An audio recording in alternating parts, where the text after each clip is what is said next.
Hello, I'm Rayan. I'm Wilfred. And I'm Ivan. And tonight we discuss whether Americans do in fact do it better as we continue our review of Series 3 on the Traitors US. Welcome to episode 43 of It's Just a Game.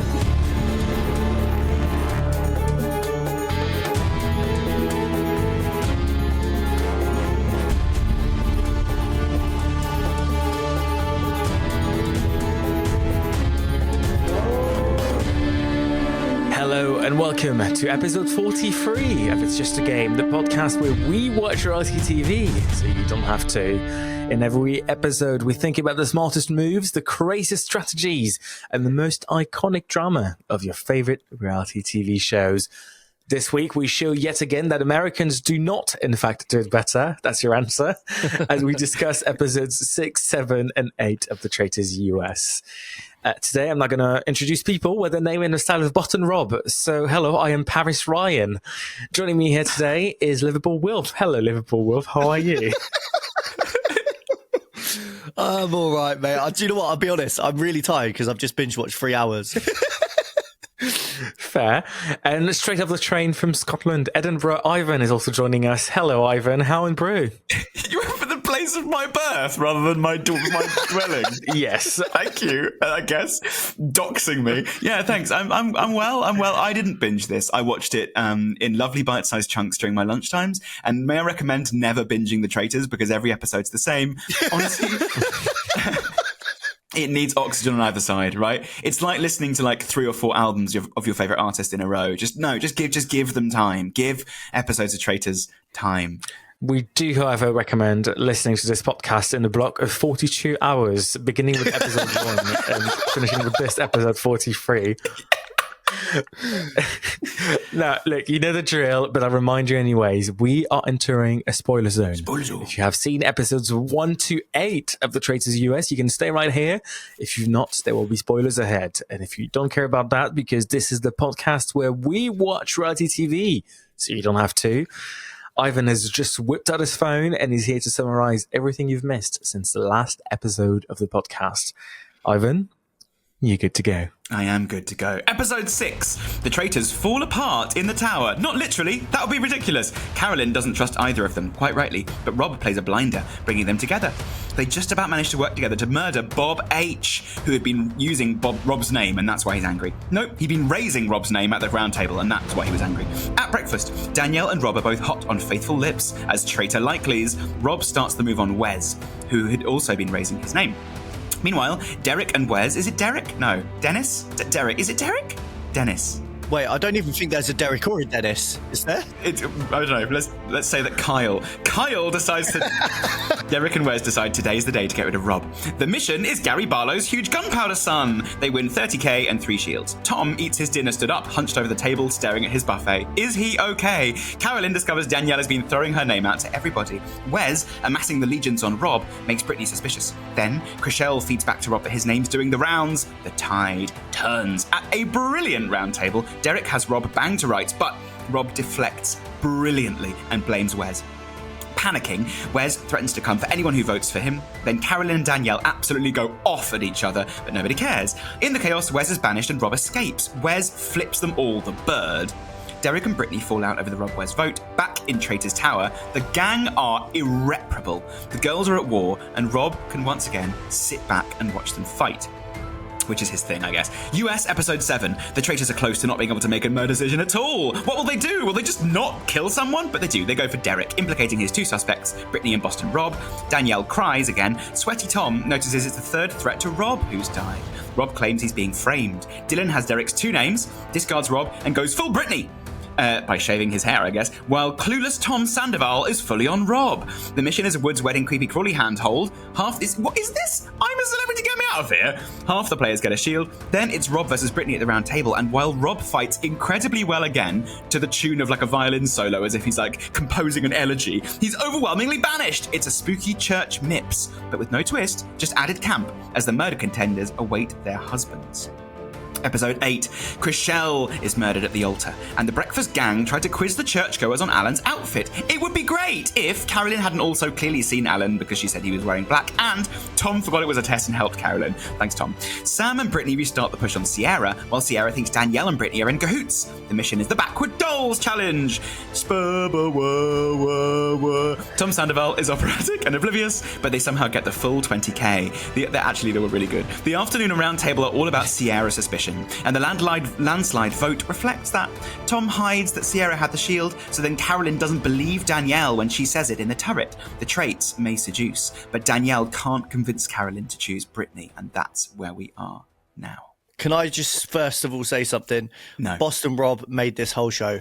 Rip. And now he's gone. I'm just like, the Faithfuls look even worse. like the Faithfuls have just gone, I don't know what they're doing. Well, let's think about Rob's downfall, because, you know what, I mean, we call this, we knew this was probably inevitable, not least because he shows up in episode 6 at breakfast, and as Derek, who is an actual contestant on this show, says quite rightly, like, if he wasn't a traitor, because he's so solid as a faithful, if he wasn't a traitor, he should have been murdered, he should be dead by now, but he's not.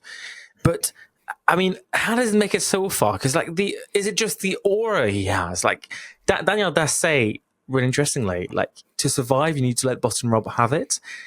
It sounds like that might just be the key to it. I don't know. What's his secret? Let's dissect this incredible aura. I think, personally, one of the things is that people are just quite intimidated by him in terms of the way he goes around and planting seeds and tells people to jump on the ideas. People just do it. And it's so, but the way he does it is so strong.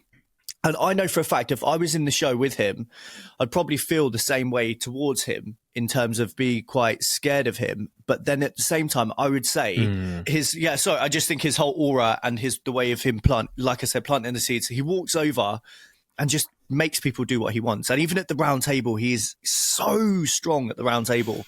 He's incredible. It goes back to what I said last week. It's this gangster mentality of not only is he charismatic enough to make everyone think what he thinks, but he's also intimidating enough to make everyone scared of disagreeing with him. And that's amazing. In the end, he played such a big game and he was so loud at the round table, they could not risk getting to the end of the game with him still in there. And it's not like Survivor where you can sort of get yourself through some banishments with a hidden immunity idol or through a blindside. Like, in the end, he had to go. They could not finish the game without testing whether he was a traitor or faithful. Yeah. So he never played a game that could have won for him. But he did play a dominant game and a fascinating one. And his elegies at the round table, where every single time they started playing this like beautiful violin solo to show how kind of amazing his thought processes were, maybe slightly over-egged it, but it's hard to deny how convincing he was. Like, I reckon even he believed he was a faithful in those moments. I've never seen anybody who plays the traitor role absolutely put themselves in the shit on purpose constantly to put himself in as a target. That was the fascinating thing. And the fact that he went 3 times in a row and killed people who were a threat to him, and then went double bluff. It's a plant. It's a stick up. It's a whatever it is. Like, that was a fascinating strategy. Didn't work at all. But like, of course, people would make it look like Rob. That makes so much sense. Whoever a traitor was, they'd make it look like it was Rob. But that's where the Faithfuls are a little bit disappointing. And I think in a series where you have, let's say, higher accuracy Faithfuls, to keep it kind, they would have cottoned on. There's a lot of things, a lot of explanations that maybe didn't fully work if you follow the logic through. Take the example of, the people being murdered, supposedly framing Rob. At one point, you got to stop and wonder, like, this is Boston Rob. Of course he would double bluff, actually. or the whole part where, like, he shows up at the round table, like, at breakfast that morning, and Derek accuses him, and he goes, actually, no, the traitors made a point of not murdering me last night so they could accuse me at the round table tonight. Well, no, if they were going to get rid of you, they'd just murder you rather than try to accuse you at the round table. That doesn't work. So, I mean, some of his logic just didn't make sense if you follow it through. Come on. But you love the fact that at the round table, they all turn, whenever he talks and he has these long monologues, everybody turns into that Churchill dog and just sits there nodding like, yeah, I get that. Yeah, I understand that. Yeah. It's so funny to watch. Wow, Rob, here's my wallet. The other, I think, really interesting bit there is that, yes, his sort of like gangbanger mentality, is his deep genius. And as Ivan says, that worked for Survivor. But I think in the Traitors, that's exactly his downfall. Because he's moving... in a way, he's the opposite of Poverty, like in a really interesting way. Like, she was all in on trying to seduce people into joining a camp. He's all about bullying them into submission, like in a... I'm not saying this in a negative way, but really just like he is acting like a mobster to get people on his side, and people will follow him through or just suffer the consequences. And I think that's his downfall. Like, because in this game, like, you're not voting just on personality, you're voting because somebody's dangerous. I want to just say really quickly, like, I think he knew he wasn't going to win. I think in it, he probably knew that he weren't going to win, but what he wanted to do was absolutely boss it and show how good he is at gameplay and just have it as like a showreel element to his character, Boston Rob.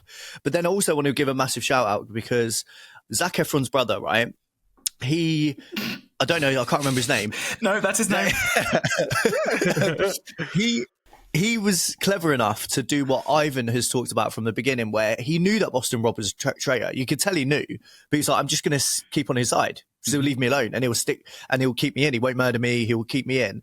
So at the moment, he sort of took over as being my sort of favourite faithful at the time. Yeah, I think he did great there. I think that was a really good point. Whether he did or not, it's never quite clear, but whether he did or not really think that Rob was a traitor, it was very clear when he went, oh, well, okay, so implicated in this Derek before he goes, don't murder me, but this is what's going to happen thing. He was like, I'm going to use this to go for Brittany. So he was like trying to isolate people he wanted to go for and realise that going for Rob, whether because he believes he was a traitor or because he was scared of him, one of those two reasons was definitely true, and it was enough. I think also, you're right though, just going back to this fact about Rob was playing for strategy and playing for making great TV and not playing to win. Yeah. By this point in the show, we know what a potential finalist looks like.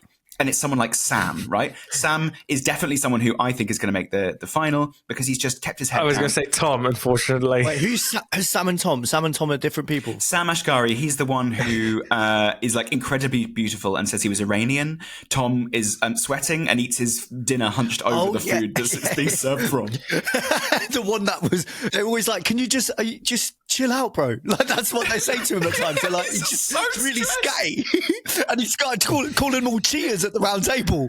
You know, women cheat more than men, he said, didn't he, by accident? Yeah. He's the tensest man I've ever seen. He's so tense. Like, none of his muscles have ever retracted. Do you know what I mean? He's just like...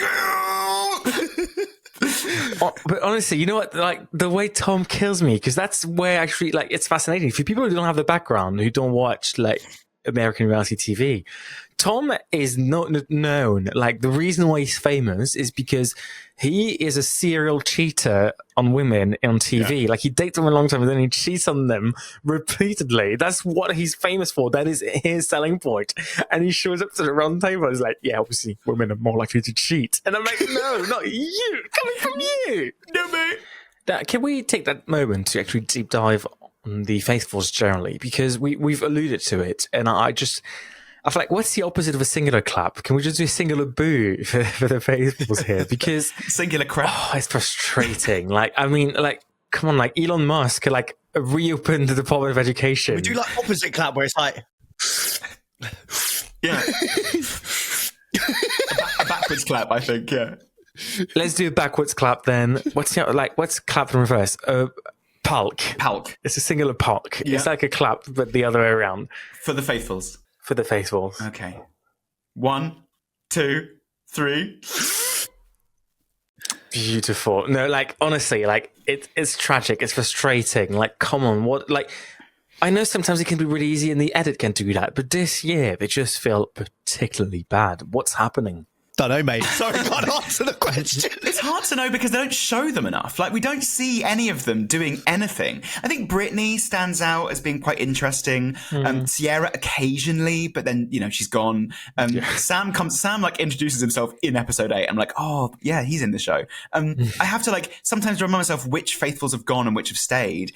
I think it's an editing problem. I'm sure they're doing good things, and Dylan Efron's getting a really interesting edit. I think he must make the final because Zac Efron's brother must make the final. I just don't. I mean, we're getting bits and bobs from them, But really, maybe we've got more now they've got rid of Rob, because Rob just makes great TV. And as soon as we got rid of Rob, it was like, okay, actually, maybe let's introduce some of these faithfuls for once. I want to play a little game. It's not a recurring segment. I've just come up with it on the spot. I'm going to give you 3 names. 2 of them were faithfuls in the early episodes of this series. One of them I've just made up. You tell me who is made up. So, Ivan, you get the first round. All right, okay. Dorinda. Yeah. Michael. Tony. That's so hard. I was so confident with Dorinda because I know Dorinda's in it because she was the first murdered. Michael and Tony, I swear to God, neither of them were in it. I'm going to say, oh my God.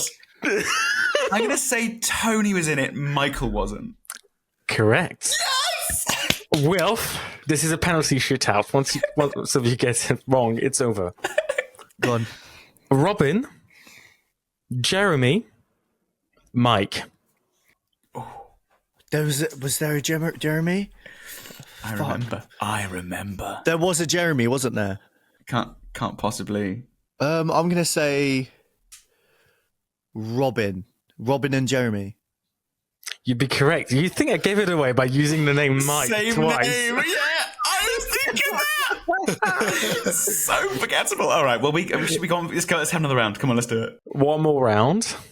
Hey, Ryan, bit of advice. Don't put Mike in, or Michael, or Michelle. No, there isn't a Michael, is there? There's not a Michael there. Because they would have pinged in the first 2 rounds, I think, of this game, wouldn't they? No, it's because I already forgot about the names that you got correct. Let's do the same once again. Okay. Ivan. Yeah. Mostly because I want you to win and end this. Yeah. Chanel. Okay. Louis Vuitton. Yeah. Dorinda. But literally, if you'd given me another name, I would have been like, Chanel wasn't in it.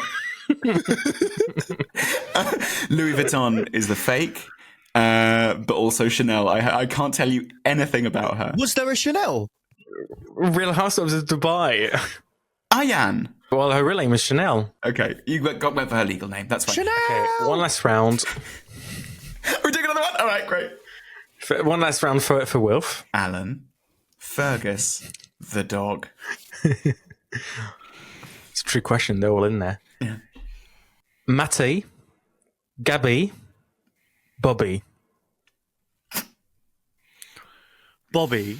Well, there's a Bob H, but does that class as Bobby? You tell me. It's up for you to decide. Fuck, there couldn't have been a Bob and a Bob and a Bobby. There couldn't have been. Bobby the drag queen, notoriously. That was Bob the drag queen, though, not Bobby. Yeah, no. But what's the other 2? Who were the other 2? Matty and Gabby. Who the fuck are Matty and Gabby? I don't believe any of them have been in there. Bob's the only one. I don't believe that. Bobby's the one. I don't think there's been a Gabby. Has there been a Gabby? There has never been a Gabby. One of them was in the show. What, a Gabby? I can't tell you that. Fuck. Let's take your final answer. It's got to be Matty or Gabby. I don't know. Matty. I'm just going to guess Matty. I'm going to assume your answer was Gabby, just so I can end this game, which is incorrect. Gabby is in the game. She's still in the game. She's still in the game. She hasn't even. You're still in the game. I've just watched 3 episodes back to back. What's her name? Her name's something else, though, isn't it? Like Gabriella. No, it's Gabby Windy. Gabby. Oh, Gabby! Oh, it's Gabby! Oh, right, yeah, Gabby. Gabby. Yeah, Gabby. Yeah, I know Gabby. Yeah, I know Gabby. Yeah. No, I actually do. She's great. Oh, yeah, I know Michael. That's awful. Anyway, let's just say sorry. That is a loss for Wilf. You will have to play with forfeit very soon. All right, I'll box wank you. Sorry, what? How do you box wank? Yeah. I'm going to end this conversation now. Get back to the faithfuls. I do want to give. We've given a singular Polk. Let's give a singular clap, please, to Sam. I just want to give props to Sam because Sam did do one thing which could have been incredibly smart had this worked. When they walk to breakfast and they ask everyone, okay, when they come in one by one, just ask what Alan was wearing. Yeah. I think this was a stroke of genius and this could have worked. Even if, obviously, we now know the traitors did see Alan. But even then, this almost accidentally worked because Carolyn could remember what Alan was wearing. And this could all have been wonderful. They could have had Carolyn by accident, had Tom not walked in and ruined the entire thing. So Carolyn definitely says he was wearing black. And then Tom says he was wearing tartan, which is wrong, even though Tom says it in Carolyn's test. It's kind of mad. I think you're right that it could have been something good, and it is definitely good to do this interlocution and to like quiz people. It's what happened during the death game as well. All the faithfuls being like, okay, what happened? The difference, of course, was that traitors would also have experienced that. I think I'm going to call shenanigans, though, because it's very clear that Carolyn did see Alan for fair or for foul, and I think probably that's the producers went, oh, well, this would be too obvious. We might actually lose a traitor by just not giving her the data she needs. So they probably showed her either a picture of Alan or Alan came and said hi at the end and were like, remember what I'm wearing, that kind of thing. Just because otherwise I think it really would have been completely impossible to defend yourself in that. And this is one of many times, I think, and we talked about this last episode as well, where the editing is telling a false story of what actually happened. And I don't like that. And we're used to the BBC, where the BBC has a charter, they cannot lie about what happens on the show. And that's why some of the facts seem different between US and UK show. And in this case, I think this is a flat out lie. I didn't like that. I actually found it quite misleading. It would have been funny to see her having to improvise her way out of this. Yeah. So it's a bit of a shame. Would have been great as well, yeah. Can we also just think about how they, for some weird reason, they spent the entire day in episode 8 just revisiting the coffin theory. What was that about? Like, yeah, it came out of nowhere again, didn't it? It happened like I know 5 days ago, and they're like, "Oh, coffins, let's go back." It was a bit strange. I think it's because they had Sierra in sort of like reserve for someone to banish for days and days and days while they did the Rob situation. And then once they got rid of Rob, they closed all those loops. There was like, apart from Brittany-ish, there was nothing really else to test. So they were like, well, we have to go back to the previous theory we had. And they even mentioned also, I think, was it even Tom who mentioned the Danielle and Carolyn argument that had happened like 2 or 3 days before as well. So they were definitely scraping the barrel, going back to previous things, yeah. And we'll get into that argument, obviously, the chaos in the turret very shortly. But the last shout out I want to do on the Faithful is in episode 6, again, one of these weird Faithful obsession. Every episode they've got a weird new obsession. In episode 6, they spend a lot of time focusing on who named who. And for some reason, if somebody named you, then that makes them a traitor. And again, what's the logic? What's the strategy? I don't get it. Because, like, obviously, unless you're a traitor, you don't actually care if somebody's putting your name out there. Like, that is the game. People will be putting your name out there at all 9 round tables. Like, I don't get why the Faithfuls are obsessing with, like, oh, you named me, so you must be a traitor. Well, when you think about it, the probability of you not ever having your name shown is probably zero near enough most of the time. Like, who's never not got a vote? Has anybody ever not got a vote, ever? Yeah, Michael. I think probably there have been people. Michael! Sorry, that took a little while. Yeah, it took me a minute. I mean, plenty of people would have got no votes if they got murdered before the first round table. So that there'll be people. Are you sure? Aisha didn't get a vote. But can you get to the end of the show without getting a vote? Right, okay, you lovely voles and moles at home, if you can dig away at the ground and find us some tasty worms, please, what we would like to know is, has anyone ever finished and got to episode 12 without getting any round table votes? No way. Please let us know. You internet sloth, you tell us. Did you just say internet sloths? Did you mean sleuths? Sleuths? No, I prefer internet sloths. Internet sluts. Yeah, the internet sluts out there, you tell us. Internet sluts? No, that's not what I was saying. I thought you said sloths. Yeah, that's what I said originally. You said, no, well then you changed to sluts. Okay, we now have a name for the people who listen to this podcast, and it's the sloths. So, sloths, climb down your tree and take a shit at the bottom and find us. The information. Did you know this about sloths? Is it what the sloths do? They just have a shit at the bottom of the tree. That's what I do too. I'm not a sloth. You're a slut, and they do it. Oh, look. I mean, one last comment about the Faithfuls then. Sloths. Can we talk about Wes's exit speech? I mean, because I'm torn between, this was so funny, because the Faithful was so bad that giving them a middle finger was fair enough. And ID, they're like, oh my God, the ego. Like, why are you acting like you're better than all of them? You're an MTV star, mate. Yeah, it was weird, wasn't it? I was like, is this funny or is this being a dick? No, I think it was pure ego. Yeah. It was. So I've since watching this, I've just done a bit of research on the challenge because it's kind of interesting. Like, how are there 49 seasons and how is Johnny Bananas in every single one? And it turns out basically it's a few people who are on pretty much every season. It kind of evolves a bit, but doesn't evolve very much. And they get in fights all the time. It's really, really macho. It's quite aggressive, and they all treat each other like shit the entire time. So actually knowing that kind of makes sense of Wes. Wes is the kind of guy who's absolutely going to flip you the bird and cuss you out as he leaves every season he's on, all 21 seasons he's been on. So I guess it makes sense of him and Johnny Bananas and everyone else, all these absolute. But yeah, it was just Do you want to finish crunching on that crisp before you start that sentence? Sorry. But it was him saying, I have more notoriety than all of you put together, basically. That's one of the lines he said. Which is a like joke. He's an MTV star up against a man who shagged Britney Spears. Like, also, the challenge gets like 500k in terms of viewers. It's not a big show. It's not like you're not Karen from Survivor. Like, no.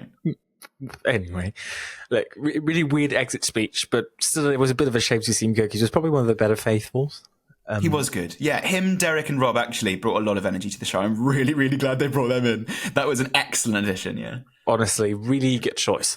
Now, we've talked about the faithfuls. Let's get back to the Traitors turret, because what the hell is going on in the House of Commons here? This was wild. We've never seen anything like it. Day after day of them being like, I hate you. I can't work with you.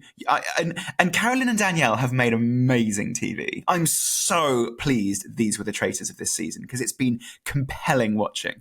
I love the fact that the cliffhanger most episodes is just them not being able to make a decision. It's so great. Will there be a murder? Yeah, it's a bit uncomfortable to watch, but enjoyable at the same time. It's like a car crash. Yeah, and I felt a bit sorry for Boston Rob at one point. He just stood in the middle of them going... doing faces. Because he wants to play a proper game, like strategy, and they're just like, I fucking hate you. Yeah, banish me then. It's like, go for me then, bitch. Like, it's like, what the fuck?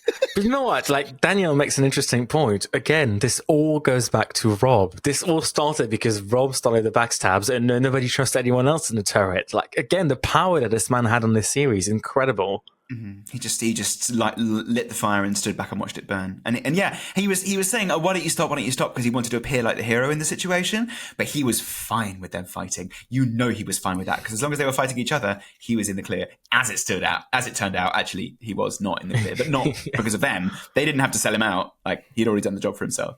Yeah, I wouldn't like Danielle to win. I think she's been a very, very like useless traitor. To be fair, she's been difficult. Yeah, and just. I wouldn't like to see her reach the final. I really hope Carolyn does. Look, there's two things that really frustrated me with Danielle, and I've got to call her out for that. The first one is in the turret, how she was like, oh, I couldn't care less who we murder. And then proceeded to say no to every single name they went over, like 5 different times. Like, so difficult. The other thing is, I'm sorry, Daniel, you had hours to come up with a punchline when you're going to murder somebody in plain sight, to come up with a good sentence. You know, something like get over it, which was incredible from Linda. And all she could come up with is the worst punchline I've ever heard on this show. It was a point of the game to do what we had to do. Sorry, what? That is... Like, no, that's shit. That's just... No. Miv chat. That's Miv chat. That's not even Miv chat. That's just like an apology. What would you have said then? Come on. Right, let's do it. Each of us hand a letter to Chriselle and give the deft line to really kill her. I've got one. I've got one. That would be a lot better than hers. Yeah. Just see you later, mate. Cheerio. Okay, I would have gone... I know you're used to selling Sunset, but tonight for you, we're selling you Sunset. Good night. Yeah, that's pretty good. Yeah. Go on, Ivan. You're dying. Look, Ivan's dying for it. Go on, Ivan. Something to do with like Dearly Departed or something, you know, for better, for worse. And for you, it's worse. And hand it over. Oh, this man is so good. Like, hire him to write. Sorry. Till death do us part? That'd be way better. Oh my God, that just works. Honestly. Yeah. So just for that reason, I agree with you, Wilf. I don't want Danielle to win. Like, Danielle is difficult, and she couldn't even come up with a good punchline. And in many hours, she had to wait for night to actually fall because it's May in Scotland. Yeah. I don't know. I think she's been a bad traitor so far. She's given herself away. She's not fought hard for shields, which I think is really obvious. She's done some really weird crying multiple times in breakfasts. She, I believe, has given them enough evidence that they can banish her. Yeah, like the thing is, she's not even playing a good faithful game either. So you just get rid of her anyway. Yeah, I think you do. She was doing some shaking stuff, didn't you see her? Yeah, I know. I was agreeing with you. I think it was more like leg shaking than like her like jittering. But still, it was weird. It's really weird. But we say that, but then when they do the reveal of who was a traitor to the faithfuls who come out, they're all really surprised by Danielle. And to be fair, I don't know if that's an indictment of the faithfuls, these faithfuls in particular, or Danielle. But like what we're seeing is just. No, like, she wouldn't survive in the UK. they're more surprised by Carolyn. Like, they are shocked by Carolyn. Look, one other thing is all the traitors we criticised last week, and I think it was really interesting, was how they keep having traitors-only meetings together, like just among traitors. Like, basically more meetings than my day job. And actually, for once, it's not the magic of editing. Tom bumps into the traitors while they're having a meeting, and I thought that was incredibly fun. That could have been the end of both of them had the person coming out of the room been Sam or Ivor rather than Tom. Anyone except Tom. I saw a comment that really killed me on our YouTube channel. Hope Entry on our YouTube comments said quite rightly, Carolyn could win this, take this to the end with Tom. And when she reveals it's a traitor, Tom will still need a solid hour to figure out what just happened. Was it not Zac Efron's brother who came out and sat with them? Was it definitely Tom? I can't remember. I think it was Tom. I think it was Zac Efron's brother. Was it? Well, I don't know. Anyway, he's similarly clueless. Do you know what I've noticed, though? What I've really enjoyed watching is the fact that the traitors are really comfortable in just taking each other to a side and chatting and just having a normal conversation, because that's what the faithfuls do anyway. Yeah. So do you know what I mean? But I remember when we were filming, I felt so awkward having conversations with Amanda and Alyssa. Like, that were, like, it just didn't make sense to me. It was scary. I think if I was to do it again, I'd definitely just be more confident in just having these conversations from watching these guys. And that's fine, but why are they together full time? Like, it's like they're there from 9 to 5 among traitors. Like, well, it's because that's what we see, isn't it? Yeah, that's fair. Yeah, we just see them being together. They probably spend a lot of time not together. Obviously, the other really interesting part then of the chaos and the traitors Tourette is when we get to the end of episode 8.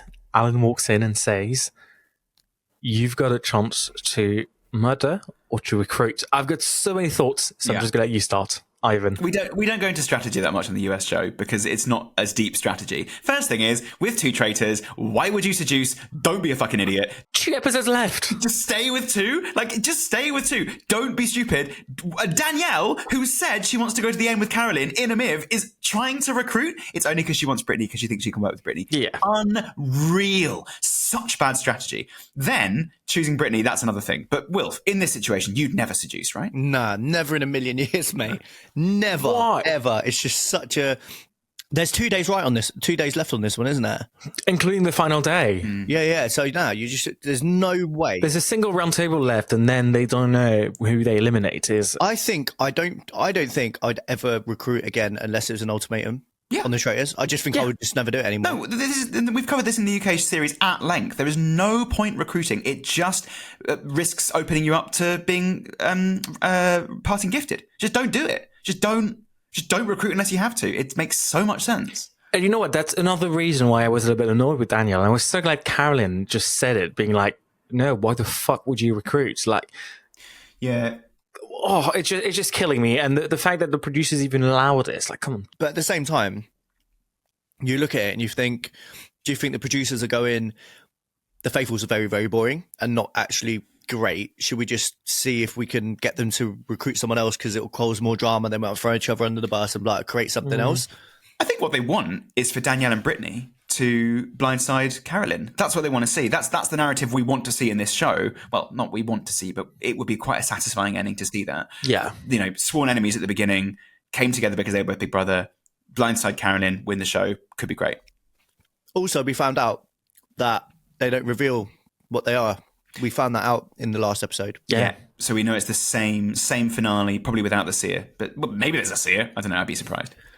Which means that actually they are already fucked because there's 2 traitors left and there's only 1 episode left before the final episode.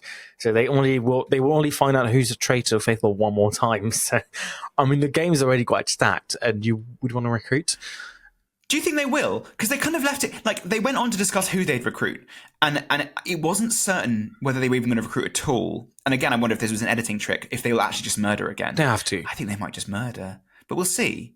I mean, annoying for me because I said that Brittany would win as a traitor, and it was almost going to happen, but I think probably it won't now. This entire recruitment twist just bothered me. But the worst is, why is Daniel acting like Carolyn is insanely stupid? Like, Carolyn is really good at strategy. We know this. They know this because, come on, she was in Survivor where she was a very good player, and Daniel is acting like oh, but the goal is to win together. And like, the acting is not even convincing. The lie's not convincing. And like, when it doesn't work, she starts begging, being like, no, please let me. It's red flags galore. I don't like it. This entire scene actually frustrated me because I was like, come on, like, that's just like taking us, like, acting like you're dealing with a stupid person in front of you. Well, when you look at it, right, the only thing they have that they mutually benefited from and actually enjoyed was when they got rid of Boston Rob. Every other day, they've really, I think they hate each other. You can tell. So how do you think you're going to convince her? That's yeah, a exactly. crazy bit. It's just so stupid. Yeah, I think you got to go with what Carolyn wants in this situation. Because it's yeah. Well, I'd like for them to recruit just for the fact of breakfast. The faithfuls will be even more confused. They'll be like, "No one got murdered. What the fuck, bro?" I can imagine. Yeah, I want to see Tom's reaction. Tom just sitting over breakfast, sweating over the croissant, being like, we're still the same number of people. That's interesting. They must have run out of space on the plane. Maybe they tried to kill Sierra, whatever it is. Okay, question. Something quite interesting happened, and I don't know if this is going to foreshadow later stuff, but they had Tom telling Carolyn that they're not going to say who got the shield, and then Danielle telling Carolyn in Traitor's Tower that it was Sierra, and Carolyn not believing Danielle about that. And I thought that was really, really interesting because actually that's Carolyn thinking on a different level, being like, you're trying to get me to kill into the shield. You're trying to make it look like it was me. This is really clever stuff. And I was like, oh, now we're getting strategy. And then they skim straight over it. Maybe that's the only reason why Carolyn will agree to recruit, not murder, because she thinks there is a shield out there, and she thinks it's too much of a risk to murder into the shield. So there could be something cool that happens here. There could be a great big, now we're on the back foot, Faithfuls have us on the run, happening beginning of episode 9, and I really hope there will be. Well, I keep thinking, whenever I watch a series and say, for instance, someone picks up a knife, and you don't see that for ages, you're like, the knife's coming into play at some point. Yeah. Like, there's always a reason for little shots. And that little conversation they've had has shown that Carolyn is probably going to throw her under the bus at the last minute of the final. Yeah. Like, do you know what I mean? That's what I'm thinking, because it showed that little, she don't believe her anyway. Oh, there will be a final showdown. There has to be some sort of epic showdown. That's what we want to see. We want to see a final 4, final 3 with Carolyn and Danielle still in it. That'd be great. And knives and guns. Little side note, Will. Do you know what that's called? That artistic thing where you get a knife and it comes back later. No, go on. It's called Chekhov's gun. That's cool. And the idea is, it's a rule that Chekhov, who was a playwright, made, which is if there's a gun in a drawer, it will get used, and so otherwise don't put it in the play. How American. So that's exactly. Yeah, well, he wasn't Chekhov, not. No, I'm guessing. I know, but the concept of a gun in a drawer being used, if there's one, is quite American. But it's pretty fun that you've managed to, notice that. Yeah, absolutely. Chekhov's gun is an excellent device, and it is used all the time in TV. And it feels unsatisfying when they say something like that. What just happened there with Carolyn and Danielle? If they don't pick up on it later, it's kind of like, well, what was that all for then? Just filling up time, I guess. A bit of fetching. Yeah. But yeah, no, look, what I do really look forward to will be that sort of final epic showdown. Although I do think maybe because of how Turret has gone at the end of episode 8, and because of the way Daniel is pulling that strategy that is so transparent, I think Carolyn might think, oh, it's time to move now, and might go all in against Daniel as early as episode 9, try to get her out at that round table. That could be interesting. I think more likely is Carolyn does a fire pit attack on Danielle, or just goes with it if the Danielle attack happens. I feel like the fire pit attack, though, is risky because, not least because there's not the reveal of who's a traitor or faithful. So if you get Carolyn goes against Danielle, they get Danielle out, she reveals she's a traitor. You'll be inclined to go against Carolyn next, and be like, what if it's a traitor backstabbing a traitor, as is such a traitor's trope? And I feel like that's riskier than doing it in episode 9 when there's a reveal it's a traitor and you can be like, oh, see, I knew it, I'm a faithful, I'm a traitor hunter. The only reason why that might not happen is because Carolyn was so upset when Danielle started throwing her name out there that actually she wouldn't do the same because she wouldn't want to be seen as a hypocrite. So I while it might be good strategy to do that, I don't think she will. The big issue, of course, is people are going to start saying, hang on, weren't you two enemies? Why are you now working together? So I see the value in doing the episode 9 attack. I just think it might be as late as episode 10. It's quite hard to align the social game aspect and the strategy game aspect at this point with them because they are so anti each other in the castle. It's quite hard for them to align. Unpredictable. both of them, it's quite hard for them to sort of strategize how they're going to use each other in a positive way. I don't fuck knows. Well, do we come back in 2 weeks' time to debrief that epic final showdown, which I'm sure we'll be getting? Find out if Chekhov's gun was fired. Oh, yeah. I like that. Well, let's be back in 2 weeks' time then to discuss episodes 9 and 10 of the Traitors US. We'll also be joined by a very special guest, but you'll have to tune in to find out who it is. Yeah! Now, in the meantime, if you like this episode, please leave us a comment, a 5-star review, a like. We read your comment. We love seeing them. Until then, my name is Ryan. You can follow me at Michael from the Traitors US Series 3. My name's Will. You can follow me at Chekhov's gun. My name's Ivan. You can follow me at Chekhov's pot of Vaseline. And from all of us here, it's see you very soon, and goodbye. Bye-bye, driver! Oh, my God.